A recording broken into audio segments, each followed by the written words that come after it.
ध्वनिर्वर्णा पदम् वाक्यमित्यास्पद चतुष्टयम् यस्याः सूक्ष्मादि भेदे वाग्देवीं तामुपास्महे।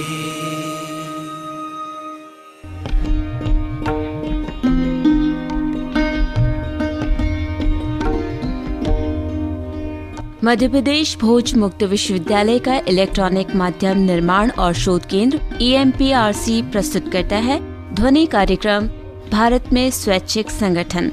ये कार्यक्रम समाज कार्य में स्नातकोत्तर पाठ्यक्रम यानी मास्टर ऑफ सोशल वर्क के विद्यार्थियों को ध्यान में रखकर तैयार किया गया है। इस कार्यक्रम की लेखक और विषय विशेषज्ञ हैं डॉक्टर नीता दुबे। कार्यक्रम का ध्वनि मुद्रण, संपादन और प्रस्तुतिकरण किया है अमर बहादुर यादव ने। तो लीजिए सुनिए ध्वनि कार्यक्रम भारत में स्वैच्छिक संगठन।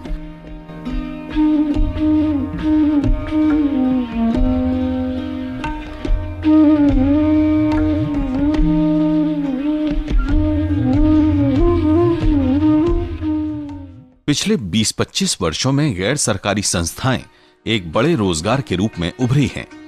ये संस्थाएं सामाजिक विकास के प्रत्येक क्षेत्र में अपना महत्वपूर्ण योगदान करती दिखाई देती हैं। IndianNGO.com के अनुसार वर्तमान में भारत में 15 लाख गैर सरकारी संस्थाएं कार्य कर रही हैं। NGO शब्दावली का उपयोग तब से किया जाने लगा जब 1945 में संयुक्त राज्य की स्थापना हुई। इसके आर्टिकल 71 संयुक्त राज्य चार्टर 1 चैप्टर 10 में ऐसे संगठनों का प्रावधान किया गया जिनकी भूमिका सलाहकारी थी और जो न तो सरकारें थीं और न ही सदस्य देश।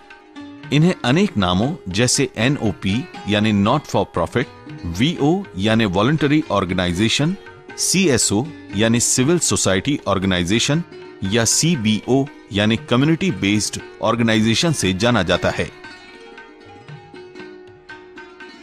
परिभाषा के रूप में गैर सरकारी संस्थाएं ऐसे संगठनों को कहा जाता है जो अलाभकारी हों, नागरिकों के स्वैच्छिक समूह हों और जिनका गठन स्थानीय, राष्ट्रीय और अंतर्राष्ट्रीय स्तर पर किया गया हो। परिभाषा के रूप में गैर सरकारी संस्थाएं ऐसे संगठनों को कहा जाता है जो अलाभकारी हों, नागरिकों के स्वैच्छिक समूह हों और जिनका गठन स्थानीय, राष्ट्रीय और अंतर्राष्ट्रीय स्तर पर किया गया हो। विश्व बैंक के अनुसार ऐसे निजी संगठन जो वेदना निवारण, गरीबों का हित रक्षण, पर्यावरण की रक्षा, मूलभूत सामाजिक सेवाओं के प्रदाता या समुदाय विकास के कार्यों में संलग्न हों, NGO कहलाते हैं। विश्व बैंक का एक महत्वपूर्ण दस्तावेज वर्किंग विद NGO किताब में कहा गया है, अपने व्यापक रूप में NGO का उपयोग ऐसे मूल्यपरक संगठनों के लिए है जो पूर्ण अथवा आंशिक रूप से स्वैच्छिक दानों और सेवाओं पर निर्भर करते हैं। अपने व्यापक रूप में NGO का उपयोग ऐसे मूल्यपरक संगठनों के लिए है जो पूर्ण अथवा आंशिक रूप से स्वैच्छिक दानों और सेवाओं पर निर्भर रहते हैं। यद्यपि पिछले 2 दशकों में NGO अत्यधिक व्यावसायिक हो गए हैं, फिर भी सैद्धांतिक रूप से परहितवाद और स्वैच्छिकता उनके आवश्यक गुण हैं। NGO का अस्तित्व कई कारणों से है। इनका उद्देश्य मुख्यतः अपने सदस्यों के राजनीतिक और सामाजिक लक्ष्यों की प्राप्ति है, जैसे कि प्राकृतिक वातावरण में सुधार करना, मानव अधिकारों का प्रोत्साहन करना और पालन करवाना, उपेक्षितों की दशा सुधारने या संगठन के लक्ष्यों का प्रतिनिधित्व करना। विकास केवल सरकार के एकाकी प्रयासों से संभव नहीं होता, क्योंकि सरकार एक अधिकारियों युक्त ढांचे में काम करती है जिससे उसकी पहुंच वास्तविक लाभार्थियों तक नहीं होती। इसलिए सरकार के लक्ष्यों की प्राप्ति में NGO को उसका सहयोगी बनाना महत्वपूर्ण कार्य है। इनमें एक अच्छा उदाहरण उन NGOs का है जो उपभोक्ता अधिकारों के लिए काम करते हैं। वे सरकार द्वारा बनाए गए कानूनों के बारे में जानकारी देते हैं, शिक्षा देते हैं और क्रियान्वयन करवाते हैं। ये उपभोक्ताओं को न्याय भी दिलवाते हैं। परंतु गैर सरकारी संस्थाओं के अन्य पक्षों को समझकर ही हम इस क्षेत्र के बारे में अधिक जान पाएंगे, जैसे कि स्वैच्छिक कार्यों का भारत में इतिहास, उनका उद्भव, कार्यप्रणाली, वित्त का प्रबंध इत्यादि। आगे हम लोग इन्हीं पर चर्चा करेंगे। आइए शुरुआत करें एनजीओ के इतिहास से। जहां तक भारत में स्वैच्छिक गतिविधियों के इतिहास का प्रश्न है, तो जितना प्राचीन भारत का इतिहास है, उतना ही स्वैच्छिक गतिविधियों का इतिहास भी है। अब हम ये देखते हैं कि भारतीय इतिहास के विभिन्न कालों में ये गतिविधियां किस प्रकार विद्यमान रही हैं। संपूर्ण इतिहास को बेहतर समझने के लिए उसे प्राचीन काल, मध्यकाल, ब्रिटिश काल और स्वतंत्रता के पश्चात का काल, इन 4 कालों में बांटा गया है। आइए अब बात करें प्राचीन काल की। इस काल में स्वैच्छिक गतिविधियों को बड़े ही ठोस तरीके से धर्म से जुड़ा पाते हैं। ये मानव और ईश्वर के बीच तादाद में स्थापित करने का माध्यम रही हैं। स्वैच्छिक कार्यों के उद्धरण वैदिक युग से ही मिलते हैं, जब ऋग्वेद दान पर एक संपूर्ण मंडल समर्पित करता है। वैदिक साहित्य में दान शब्द बारंबार पढ़ा जा सकता है, जो केवल दूसरों को कुछ देने तक सीमित नहीं, बल्कि निर्धनों और जरूरतमंदों को देने से भी है। प्रारंभिक वैदिक युग में दान केवल यज्ञों के समय राजाओं या अन्य राजसिक समुदायों तक सीमित रहा, जबकि उत्तर वैदिक युग में दान सामान्य जनों तक पहुंच गया। जैसा ईशोपनिषद में कहा गया है, संसार में जो भी ईश्वर का है, उसे केवल वही पाते हैं जिन्होंने दिया है। आगे चलकर हम ये पाते हैं कि मनुस्मृति और महाभारत भी दान को महत्व देते हैं। मनुस्मृति में कहा गया है कि एक गृहस्थ को आस्था के साथ यज्ञ और दान करना चाहिए। महाभारत में पितामह भीष्म युधिष्ठिर को दान के कारण और आवश्यकता समझाते हैं। अब कुछ ऐसे उदाहरणों पर नजर डालते हैं जो स्वैच्छिक गतिविधियों को धार्मिक अनुष्ठानों के अतिरिक्त राजनीतिक संबंधों को दर्शाते हैं।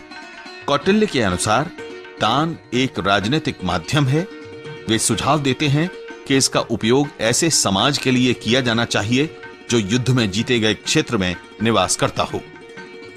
कौटिल्य के अर्थशास्त्र में ही ग्राम सभा का पता चलता है, जो कि स्वैच्छिक सामाजिक संगठन का प्राचीनतम रूप होगा। इस सभा के सदस्य समाज के सम्मानित परिवारों से होते थे, जो सामान्य जनों के हित की रक्षा करते हुए निर्णयों और न्याय के लिए जिम्मेदार थे। अशोक के काल में शासन का जन कल्याणवादी दृष्टिकोण दिखाई देता है। सड़कों के किनारे फलदार और छायादार वृक्षों को लगाना, भोजन और आश्रम की व्यवस्था करना, कुएं खुदवाना तथा यात्रियों हेतु विश्रामालयों का निर्माण करवाना आदि जनहित कार्यों को अशोक ने अपनाया।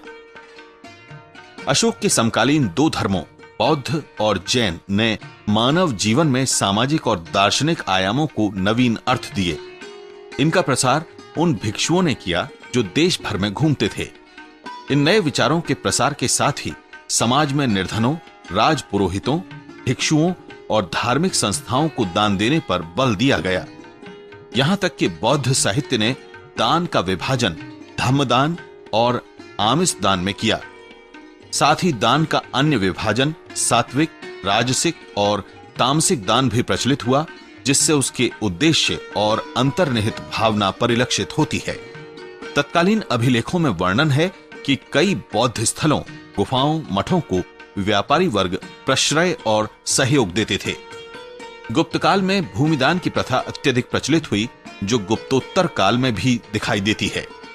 इष्ट और पूर्त जैसे अनुष्ठानों को निभाकर व्यक्ति समाज में दूसरों के प्रति अपनी संवेदनशीलता और स्वयं के लिए सौभाग्य और मोक्ष सुनिश्चित करता था। जगत और जीवन को समझने के लिए दर्शन के विभिन्न मतों के चलते इनके अनुयायी बनते गए। इनके लिए मठों की स्थापना हुई। इनमें प्रमुख हैं शंकर, माधव और रामानुज के दर्शनों से जुड़े मठ। ये मठ दर्शन और ज्ञान के अतिरिक्त जन कल्याण के कार्य भी करते थे। स्वैच्छिक गतिविधियों के परिप्रेक्ष्य में मध्य भारत का योगदान भी कम नहीं है। यहां से प्राप्त शैव अभिलेखों में विशेषकर कलचुरी और ऐसे शैवाचार्यों का वर्णन है जिन्होंने पहाड़ियों को खुदवाकर सड़कों, तालाबों और मठों का निर्माण करवाया और कई शासकों से दान प्राप्त किए। प्राचीन काल के ही अन्य महत्वपूर्ण संगठनों, श्रेणियों के उल्लेख किए बिना स्वैच्छिक गतिविधियों के इतिहास के साथ न्याय नहीं हो सकेगा। ये श्रेणियां समान व्यापार करने वाले लोगों का स्वायत्त संगठन होती थीं, जिन पर शासक का नियंत्रण भी नहीं होता था। उनके स्वयं के नियम कानून होते थे। उनका संचालन सभा द्वारा होता था, जिसका प्रमुख ज्येष्ठक कहलाता था।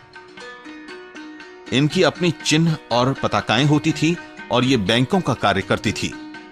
यहां तक कि कुछ की अपनी सेना भी होती थी जो समय आने पर राजा को भी सहयोग देती थी।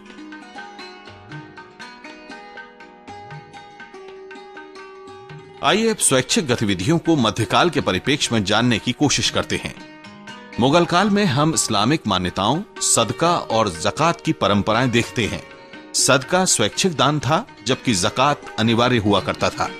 ये उन कर्मों के अतिरिक्त था जिनमें अनाथों, बुजुर्गों और माता पिता की देखभाल की जाती थी।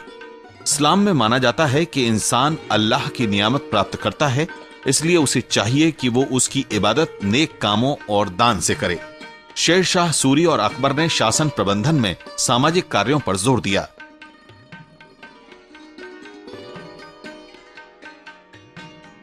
और आइए अब नजर डालते हैं ब्रिटिश काल की स्वैच्छिक गतिविधियों पर। इस काल में कई सामाजिक सुधार आंदोलन हुए। पश्चिमी विचारों और ईसाई धर्म का प्रचलन 18वीं शताब्दी में ही हो गया था। सन 1813 के चार्टर ने ईसाई मिशनरियों से प्रतिबंध उठा लिए और गिरजाघरों और अन्य ईसाई संस्थाओं की स्थापना का मार्ग प्रशस्त किया। राष्ट्रीयता की भावना और सुधार आंदोलनों के परिणाम स्वरूप सन 1875 में भारतीय राष्ट्रीय सामाजिक कांग्रेस, सन 1879 में Bombay presidency social reform association आदि की स्थापना हुई। राजा राम मोहन राय और डॉक्टर बाबा साहब अंबेडकर ने दहेज प्रथा, जाति प्रथा, दलितों के साथ भेदभाव, अस्पृश्यता और सती प्रथा जैसी सामाजिक कुरीतियों के प्रति विरोध जागृत किया। कई शैक्षिक संस्थानों की स्थापना हुई, जिनसे प्रेरित हो ब्रिटिश शासन ने सोसाइटीज रजिस्ट्रेशन एक्ट 1860 पास किया। सन 1885 में इंडियन नेशनल कांग्रेस की स्थापना हुई, जिसने राष्ट्रीयता की भावना के प्रदर्शन के लिए जनमानस को एक मंच दिया। जैसा कि प्राचीन काल में हमने देखा, इस काल में भी कई मठों की स्थापना हुई, जैसे स्वामी विवेकानंद द्वारा श्री रामकृष्ण मिशन आश्रम, श्री अरबिंदो द्वारा श्री अरबिंदो आश्रम आदि। इन संस्थाओं ने भारत के अलग अलग भागों में धार्मिक, सामाजिक, राजनीतिक और सांस्कृतिक विचारों को नई दिशाएं दी, जिससे कि भारतीय समाज विश्व के बदलते परिवेश को समझ सके। सन 1860 में मुस्लिम लीग की स्थापना के साथ मुसलमानों का प्रतिनिधित्व करने वाला दल बना। इसके अतिरिक्त विशिष्ट समाजों पर आधारित संगठन जैसे कुर्मी महासभा सन 1910 में और 1910 में ही नादर महाजन संगम का भी उदय हुआ। इनका निर्माण समाज के निचले समझे जाने वाले वर्गों ने किया, जो अपनी सामाजिक और राजनीतिक गतिशीलता सुनिश्चित करना चाहते थे। इसी काल में स्वैच्छिक या गैर सरकारी स्थानीय सामाजिक विकास के कार्यों को बिना गांधी जी के प्रयासों के नहीं देखा जा सकता। गांधी जी के सामाजिक उत्थान के प्रयासों में खादी और ग्रामोद्योग के बारे में उनकी नीति कि भारत का विकास ग्रामों के विकास में निहित है और ग्रामों को स्वायत्त बनाना चाहिए, इसका प्रत्यक्ष आईना है। विकास की प्रक्रिया में कुटीर उद्योगों की भूमिका भी स्थापित हुई। और आइए अब नजर डालते हैं आजादी के बाद की भारत की स्वैच्छिक गतिविधियों पर। स्वतंत्रता के पश्चात सन 1946 में गुजरात के खेड़ा जिले के दुग्ध उत्पादक कृषकों ने दलालों के कुचक्रों से बचने के लिए एक सहकारी संगठन का गठन किया और दूध को एकत्र कर सीधे सरकार को बेचने का अधिकार प्राप्त किया। इस सहकारी संगठन ने बाद में 1964-65 में बढ़ती मांगों के अनुरूप स्वयं को बदला और मवेशियों की गुणवत्ता और दुग्ध उत्पादों के उत्पादन की तकनीक में निवेश किया। इसके परिणाम सकारात्मक रहे और कृषकों को अधिक लाभ प्राप्त हुआ। सन 1970 के आते आते इस सहकारिता के विकास और कृषकों की उन्नति से प्रेरित हो केंद्रीय सरकार ने इसे मॉडल के रूप में अपनाकर डेयरी क्षेत्र के विकास की नींव रखी और कार्यक्रम को नाम दिया ऑपरेशन फ्लड। ये ज्वलंत उदाहरण है कि किस प्रकार संगठित जनशक्ति विकास की दिशा निर्धारित और सुनिश्चित करती है। गांधीवादी विचारधारा पर आधारित स्वैच्छिक संगठनों ने स्वतंत्र भारत में अधिकाधिक मान्यता प्राप्त की। इनका उपयोग सरकारी अधिकारियों के प्रशिक्षणों में हुआ, जो विकास कार्यक्रमों को करने के जिम्मेवार थे। अन्य संगठनों ने अकाल और बाढ़ जैसी प्राकृतिक आपदाओं के समय राहत कार्यों के संपादन का रुख अपनाया। इन्हीं सब के चलते सरकार ने स्वैच्छिक संगठनों को प्रोत्साहन देने की पहल की। नीति ये थी कि सामाजिक कार्य स्वैच्छिक संगठनों का अधिकार क्षेत्र होगा और राज्य केवल उनको तकनीकी तथा वित्तीय सहयोग देगा। इसलिए सेंट्रल सोशल वेलफेयर बोर्ड यानी CSWB में स्वैच्छिक संगठनों को वित्तीय सहायता हेतु पूंजी अलग से रखी जाने लगी।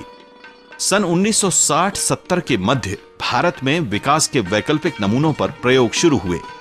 छात्र आंदोलनों को बढ़ावा दिया गया। सन 1970 के दशक के अंतिम वर्षों में कुछ ऐसे स्वैच्छिक संगठन अस्तित्व में आए जो विशिष्ट लक्षित समूहों जैसे भूमिहीन मजदूरों, दलितों, महिलाओं, पर्यावरण शिक्षा और साक्षरता पर आधारित थे। इसी दशक में NGOs का विस्तृत वर्गीकरण होने लगा। जन कल्याण की मांग अकालों, बाढ़ों और युद्ध के शरणार्थियों के चलते बढ़ने लगी। इसी कारण से राहत कार्यों के संपादन के लिए वित्त और स्वैच्छिक संगठनों की संख्या में बढ़ोतरी हुई। सन 1980-90 के दशक में स्वैच्छिक संगठनों का न केवल सामान्य विकास हुआ अपितु उनके स्पष्ट स्वरूप का निर्धारण हुआ। इसी समय उसके विविध आयामों का भी स्पष्टीकरण हुआ। साथ ही एक ऐसे वर्ग का उदय हुआ जो विकास का व्यावसायिक दृष्टिकोण रखता था। इस वर्ग में एक ओर ऐसे युवा थे जो सामाजिक कार्यों के लिए व्यावसायिक दृष्टिकोण में प्रशिक्षित थे और दूसरी ओर अन्य क्षेत्रों में भी विशेषज्ञता रखते थे।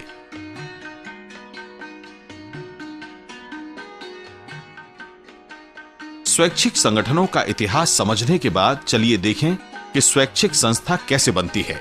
स्वैच्छिक संस्थान बनाने की प्रक्रिया में सर्वप्रथम समान विचारधारा और उद्देश्यों के प्रति समर्पित व्यक्ति एकत्र हो बैठक कर ये सुनिश्चित करते हैं कि वे विकास के किन कार्यों को करना चाहेंगे। ऐसा तय होने के बाद वे उन कार्यों में सिद्धहस्त लोगों की जनरल बॉडी पर विचार करते हैं जो समय समय पर संस्था को मार्गदर्शन दे सके। ऐसे 5-6 व्यक्तियों के नामों पर सहमति के बाद उनके साथ बैठक कर स्वैच्छिकता से यह तय किया जाता है कि कौन किस पद पर होगा, जैसे अध्यक्ष, सचिव और कोषाध्यक्ष। इसी बैठक में संस्था का नाम, नीति और मेमोरेंडम ऑफ अंडरस्टैंडिंग तैयार किया जाता है। अंतिम कार्य यह होता है कि रजिस्ट्रार ऑफ सोसाइटीज को संस्था सभी दस्तावेजों के साथ पंजीकरण के लिए आवेदन करती है। रजिस्ट्रार के कार्यालय से जांच के पश्चात संस्था पंजीकरण शुल्क देकर पंजीकृत होती है। उसे पंजीकरण क्रमांक दिया जाता है। स्वैच्छिक संस्थाओं का पंजीकरण कई प्रकारों से किया जा सकता है, जैसे सोसाइटी, ट्रस्ट और कंपनी सेक्शन 25। इन सभी में पंजीकृत होने की विशेष नियमावली है। अपने क्रमिक विकास में जैसा कि इतिहास दिखाता है, स्वैच्छिक संस्थाएं कई प्रकार की भूमिकाएं निभाती दिखती हैं। उनके पंजीकरण में भी हमने देखा कि सर्वप्रथम ये निश्चित करते हैं कि वे क्या करेंगे। यही उनका वर्गीकरण भी तय करता है।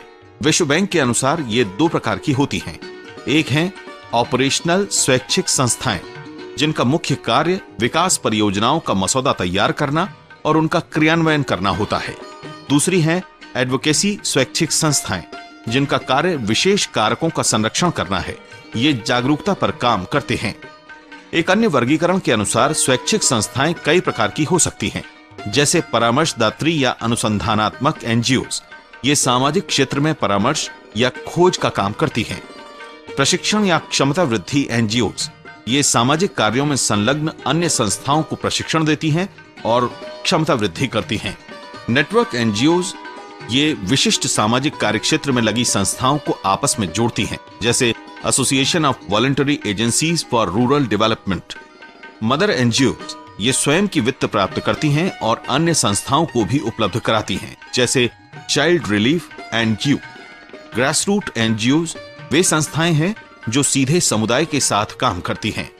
नगर आधारित NGOs, ये केवल एक शहर में काम करती हैं। राष्ट्रीय NGOs, जिनका प्रभाव क्षेत्र राष्ट्रीय होता है। अंतर्राष्ट्रीय NGOs, वे हैं जो कई देशों में काम करती हैं, जैसे केयर। धर्म आधारित NGOs, ये किसी विशेष धार्मिक भावना द्वारा प्रेरित होती हैं, जैसे मुंबई में सिद्धि विनायक ट्रस्ट। इनके अलावा वे संस्थाएं भी हैं जिन्हें थर्ड सेक्टर ऑर्गेनाइजेशन कहा जाता है। ये ऐसी बड़ी परियोजनाएं होती हैं जो सरकार द्वारा द्विपक्षीय या बहुपक्षीय वित्तीय सहायता से क्रियान्वित होती हैं, जैसे वानिकी, स्वास्थ्य आदि। ये परियोजनाएं कालांतर में संस्थाओं में परिवर्तित कर दी जाती हैं, जिसका कारण उनके क्रियान्वयन में लचीलापन रखना होता है, जो कि सरकारी तंत्र में संभव नहीं होता। इन संस्थाओं को स्पेशल पर्पस व्हीकल SPV भी कहते हैं। वैसे तो इनका अस्तित्व परियोजना काल तक होता है, लेकिन अधिकांश आगे भी चलती हैं। इसका ज्वलंत उदाहरण नेशनल डेयरी डेवलपमेंट बोर्ड और वेटलैंड डेवलपमेंट बोर्ड हैं। अंत में हम उस वर्गीकरण को देखते हैं जो विकासशील और विकसित देशों में होते हैं। इन्हें सदर्न और नॉर्दर्न एनजीओज कहा जाता है।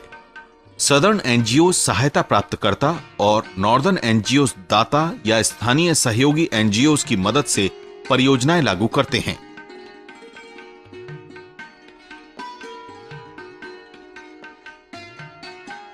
अब तक इस कार्यक्रम में स्वैच्छिक संस्थाओं की कार्यप्रणाली और प्रबंधन का कुछ अनुमान लगा सकते हैं। आइए इसे और समझें। कॉटन के अनुसार ये संस्थाएं क्रमशः 3 कार्यप्रणालियों से गुजरती हैं। प्रथम, सीधे पीड़ितों के लिए राहत कार्य करना, जैसे आपदा के समय भोजन, आश्रय, स्वास्थ्य आदि की व्यवस्था करना। तब संस्थाएं आवश्यकताओं को पहचानकर तुरंत सक्रिय हो जाती हैं। दूसरी कार्यप्रणाली में वे लघु, स्वायत्त और स्थानीय विकास पर केंद्रित हो जाती हैं। ऐसा करने के लिए वे स्थानीय समुदाय या समाज की क्षमता वृद्धि करती हैं, जिससे कि वे स्वयं भी अपनी आवश्यकताओं की पूर्ति के लिए सक्षम बन सकें। तीसरे स्तर पर स्वैच्छिक संस्थाएं स्थायित्वपूर्ण विकास प्रक्रियाओं में लग जाती हैं और स्थानीय, राष्ट्रीय और अंतर्राष्ट्रीय नीतियों में संशोधनों का कार्य करती हैं। ये ऑपरेशनल से कैटालिटिक या उत्प्रेरक की भूमिका में आ जाती हैं। स्वैच्छिक संस्थाओं में प्रबंधन की 2 प्रणालियां देखी जाती हैं, डायवर्सिटी और पार्टिसिपेटरी। पहली प्रणाली में भिन्न संस्कृतियों का प्रबंधन है। अंतर संस्कृति की समस्या नॉर्दर्न एनजीओज में आती है जब विकसित देश का कोई व्यक्ति लक्षित देश में विकास कार्य करने आता है। वे एक ऐसी परिस्थिति का सामना करते हैं जिसमें काम करने का उनके देश के मुकाबले बिल्कुल ही भिन्न दृष्टिकोण होता है। पार्टिसिपेटरी प्रबंधन स्वैच्छिक संस्थाओं का एक विशिष्ट तरीका है। ये प्रबंधन इस सिद्धांत पर टिका है कि एक संस्था में काम करने वाले सभी लोग ज्ञान और क्षमताओं के संसाधन हैं और किसी भी परियोजना के संचालन में सभी का अपनी अपनी विशेषज्ञता के आधार पर विशिष्ट योगदान होता है। इस प्रबंधन में सभी एक दूसरे से सीखकर स्वयं के कार्य को उत्तम बनाते हैं और किसी भी मुद्दे पर सामूहिक निर्णय लेते हैं।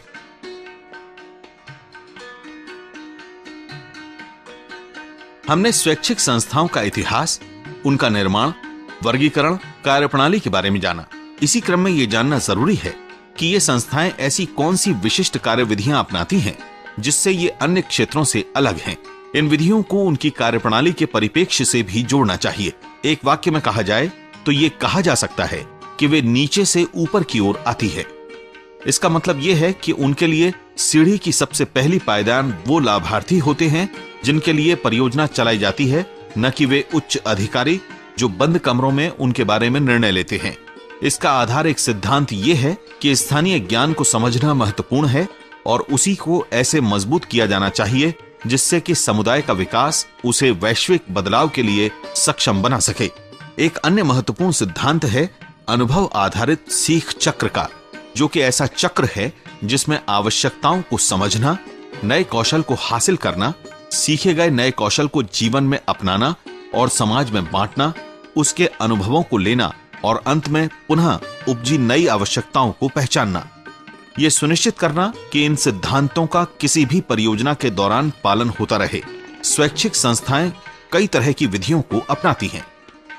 इनमें से कुछ मुख्य विधियों को समझने के लिए हम एक परियोजना को 3 स्तरों में विभाजित करेंगे। प्रत्येक स्तर में अलग अलग विधियों का उपयोग होता है। साथ ही यह स्तर एक परियोजना का पूर्ण चक्र भी दर्शाता है।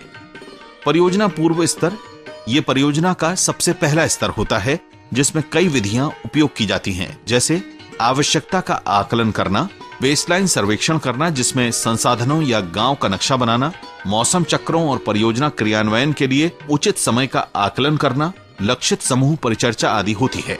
PRA अर्थात पार्टिसिपेटरी रूरल अप्रेजल, प्रशिक्षण अथवा सफल रही वैसी ही परियोजना का भ्रमण करवाना। परियोजना क्रियान्वयन स्तर, इसमें परियोजना लाभार्थियों के साथ शुरू की जाती है। इस समय कई विधियों का उपयोग किया जाता है, जैसे मॉनिटरिंग और सुपरविजन, फीडबैक लेना, आंकड़े एकत्र करने के लिए मॉनिटरिंग और इंफॉर्मेशन सिस्टम बनाना। परियोजना पूर्णतः स्तर, यह परियोजना का आखिरी काल होता है जिसमें वो एक चक्र पूर्ण करती है। इसमें अपनाई जाने वाली विधियां इस प्रकार हैं। इम्पैक्ट अध्ययन, जिसे करने के लिए केस स्टडी लिखना, साक्षात्कार करना, एंड लाइन सर्वे करना, प्रश्नावलियां भरवाना आदि शामिल हैं। रिपोर्ट लिखना। कन्वर्जेंस, जिसमें लाभार्थियों को वर्तमान परियोजना के अगले चरण की किसी अन्य परियोजना से जोड़ देना। इनके अलावा भी कुछ और विधियां हैं जिनकी मदद से प्रबंधक उसकी निर्धारित दिशा पर नजर रखते हैं। जैसे पहली विधि है रिजल्ट बेस्ड मैनेजमेंट या परिणाम आधारित प्रबंधन। वर्तमान में सभी स्वैच्छिक संस्थाएं इसे अपनाती हैं। इसमें तय सूचकों यानी इंडिकेटर्स की प्राप्ति पर काम होता है। इसमें त्वरित, मध्यम और अंतिम सूचकों की सूची लक्ष्य प्राप्ति के लिए बनाई जाती है। इस विधि को अपनाने से यह लाभ होता है कि क्रियान्वयन के दौरान अगर किसी तय सूचक में लक्ष्य को प्राप्त करने में एक रणनीति कारगर नहीं हो रही है तो रणनीति में बदलाव या सुधार किया जा सकता है। दूसरी विधि है लॉजिकल फ्रेमवर्क एनालिसिस या तार्किक ढांचा विश्लेषण। यह संपूर्ण परियोजना का विस्तृत विवरण है जिसमें गतिविधियां, उनका समय, जिम्मेवार व्यक्ति, लक्षित लाभार्थियों की संख्या आदि लिखी जाती है। तीसरी विधि है प्रोजेक्ट इंप्लीमेंटेशन प्लान या परियोजना क्रियान्वयन योजना। यह परियोजना का छोटी कालावधि का विवरण होता है। चौथी विधि है स्वॉट एनालिसिस। ये शक्तियों, कमजोरियों, अवसरों और चुनौतियों का विश्लेषण है। इसकी मदद से शक्तियों का उपयोग परियोजना को सफल बनाने में किया जाता है। कमजोरियों को जानकर उनमें सुधार और उनका शक्तियों के रूप में परिवर्तन किया जाता है या सुधार किया जाता है। अवसरों को जानकर उनका उपयोग अपने परिप्रेक्ष्य से अधिकतम लाभ प्राप्त करने का मार्ग प्रशस्त करता है। जबकि चुनौतियों को पहचानना इसलिए आवश्यक होता है क्योंकि इनका सामना करने की रणनीतियां तैयार की जा सकें, अन्यथा ये परियोजना पर नकारात्मक प्रभाव डाल सकती हैं।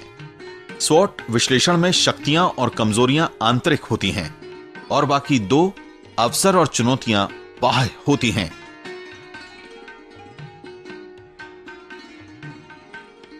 हमने देखा कि स्वैच्छिक संस्थाएं कई प्रकार के विकास कार्यों में संलग्न रहती हैं और कई जगहों से वित्त प्राप्त करती हैं। साथ ही ये भी देखा कि ये अलाभकारी संस्थाएं होती हैं, फिर भी विकास के सभी क्षेत्रों में अपना योगदान देती हैं। तब एक प्रश्न उभरता है कि वे काम करने के लिए पैसा कैसे पाती हैं? वित्त के लिए उन्हें बहुत फंड रेजिंग का काम करना पड़ता है। स्वैच्छिक संस्थाएं कई स्रोतों से पैसा पाती हैं, जैसे सरकार, अंतर्राष्ट्रीय संस्थाएं, निजी दानों, सामानों की बिक्री आदि से। यहां हमारी सरकार की भूमिका भी अहम है, जिसने ऐसी नीतियों का निर्धारण किया जिससे स्वैच्छिक संस्थाओं को वित्त प्राप्ति आसान हो सके। उसने ब्रिटिश काल के दो अधिनियमों, इंडियन ट्रस्ट एक्ट और इंडियन सोसाइटीज एक्ट को जारी रखा। आगे चलकर companies act, trade union act और मल्टी स्टेट कोऑपरेटिव एक्ट बनाए, जिससे स्वैच्छिक संस्थाओं को अधिक वैधानिक सुविधाएं मिल सकें। इंडियन इनकम टैक्स एक्ट में भी संशोधन किए गए, जिसमें पंजीकृत संस्थाओं को दान देने पर टैक्स में छूट का प्रावधान रखा गया। हालांकि स्वैच्छिक संस्थाएं गैर सरकारी होती हैं, लेकिन यह भी सही है कि कुछ सरकारी वित्त पर बहुत निर्भर होती हैं। ये सोच कि संस्थाएं सरकार की विकास योजनाओं को लोगों तक पहुंचाने में मध्यस्थ होती हैं की परिणति दो सहयोग प्रणालियों में हुई। पहली 1951 में केंद्रीय सरकार ने वित्तीय प्रावधान कर 4 करोड़ रुपए गैर सरकारी संस्थाओं के लिए प्रथम पंचवर्षीय योजना में तय किए। 7वीं पंचवर्षीय योजना में यह रकम बढ़ा दी गई। दूसरी, नीति निर्धारकों ने सदैव ही नीतियों को बनाने में इनको विश्वास में लिया। अपनी ही सरकार से वित्त प्राप्त करने के लिए स्वैच्छिक संस्थाओं को किसी प्रकार की अनुमति की आवश्यकता नहीं होती, परंतु अंतर्राष्ट्रीय वित्त लेने के लिए उन्हें भारतीय रिजर्व बैंक की अनुमति आवश्यक होती है। उन्हें फॉरेन करेंसीज रेगुलेशन एक्ट यानी FCRA प्राप्त करना होता है, जिसकी संख्या उन्हें दी जाती है।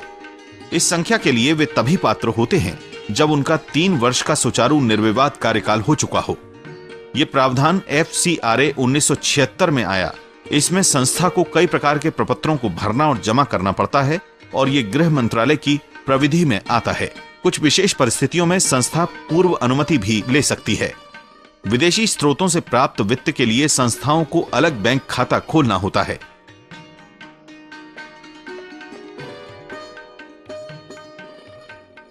पिछले कुछ वर्षों में स्वैच्छिक संस्थाएं रोजगार के एक अच्छे विकल्प की तरह से सामने आई हैं।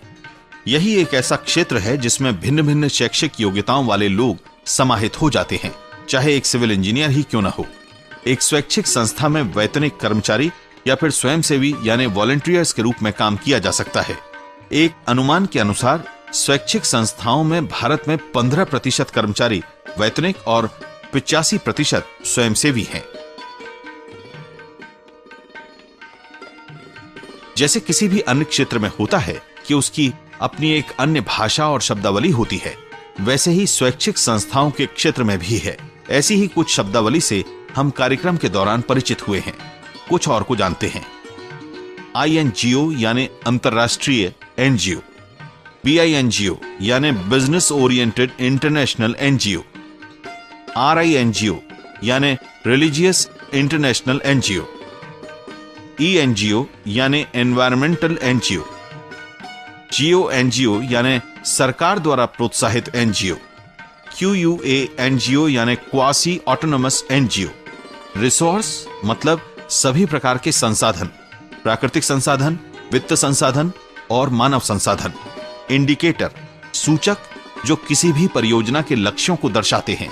ये गुणात्मक और संख्यात्मक हो सकते हैं। कॉन्फ्लिक्ट मैनेजमेंट मतलब ऐसी अवस्थाओं का हल निकालना जो परियोजना को नकारात्मक रूप से प्रभावित करती हैं।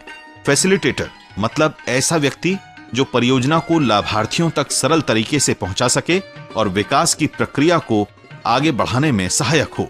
सस्टेनेबिलिटी मतलब स्थायित्व, परियोजना प्रक्रिया में ऐसी अवस्था जब उसके प्रभावों को समुदाय लंबे समय तक उपयोग कर सके। टीम बिल्डिंग मतलब NGO क्षेत्र में यह विश्वास किया जाता है कि विकास कार्यों के लिए टीम वर्क आवश्यक है। अपनी अपनी विशेषज्ञता के अनुरूप सभी सदस्य अपना योगदान करते हैं। पार्टिसिपेटरी मतलब सहभागितापूर्ण, ये टीम बिल्डिंग का अहम हिस्सा है। इंक्लूजन मतलब परियोजना में लोगों को या विधियों को शामिल करना। मार्जिनलाइज्ड कम्युनिटीज मतलब ऐसे समुदाय जो उपेक्षित और पिछड़े माने जाते हैं। जेंडर इक्वालिटी मतलब समाज में सभी को समान अवसर उपलब्ध कराना, चाहे वे स्त्री हों या पुरुष। स्पिल ओवर इफेक्ट मतलब परियोजना के प्रभावों का ऐसे समुदायों द्वारा उपयोग करना जो उसके भागीदार या लाभार्थी नहीं होते। ये परियोजना से प्राप्त कौशलों, ज्ञान और जानकारियों का समुदाय में हस्तांतरण है।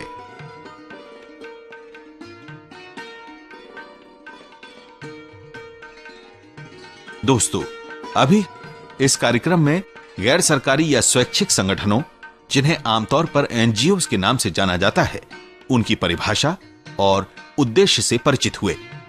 भारत में NGOs के इतिहास की विस्तृत चर्चा की गई। इसमें हमने देखा कि एक स्वैच्छिक संगठन का निर्माण कैसे होता है, उसका पंजीकरण किस प्रकार कराया जाता है। हमने स्वैच्छिक संगठनों के वर्गीकरण, उनकी कार्यप्रणाली और प्रबंधन की भी चर्चा की। हमने देखा कि NGOs की कौन कौन सी कार्यविधियां हैं, NGOs में प्रबंधन के कौन कौन से प्रकार इस्तेमाल होते हैं, इनकी वित्त व्यवस्था कैसी होती है, NGOs में रोजगार के क्या अवसर हैं, और अंत में इस क्षेत्र में साधारणतया उपयोग होने वाली शब्दावली को जाना। आशा है आपको यह कार्यक्रम उपयोगी लगा होगा। दोस्तों, अगले कार्यक्रम में एक नए विषय के साथ फिर उपस्थित होंगे। नमस्कार।